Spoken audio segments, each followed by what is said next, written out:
Amazon জঙ্গলের গভীরে, যেখানে সূর্যের আলো মাটিতে পর্যন্ত পৌঁছাতে পারে না, সেখানে লুকিয়ে আছে এক রহস্য হাজার হাজার বছর পুরনো, উন্মোচন করতে পারেনি।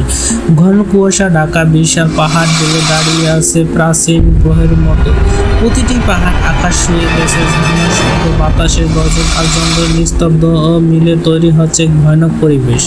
লোকে কথা বলে এই পাহাড়গুলো জীবন্ত, কারণ রাত নামলে পাহাড়ের গায়ে নড়ে ওঠে।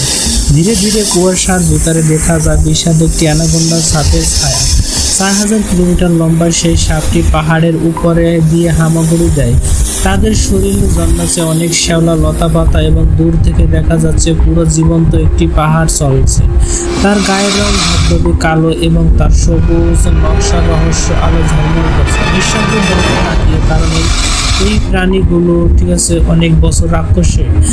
কিন্তু সবচেয়ে ভয়ানক জায়গাটি পাহাড়ের গভীর খালি। সেখানে আটকে আছে বিশাল একটি সাবমেরিন, পাথরে ঢোকানো এবং বাকি অংশ বারবার ঝুলে আছে বিশাল ঘাতক ও কঙ্কালের মতো। সাবমেরিন মরিচা ধরা, গায়ে জ্বলছে লতা আর শ্যাওলা। দেখা যাচ্ছে প্রকৃতি ধীরে ধীরে তাকে গিলে খাচ্ছে। আর কে যেন সাবমেরিনের উপরে বেঁচে আছে এক ভয়ানক সাদা অ্যানাকোন্ডা। তার শরীর অক্ষত বিক্ষত, মাথায় দুটি শিং, দুপাশে বড় বড় কান।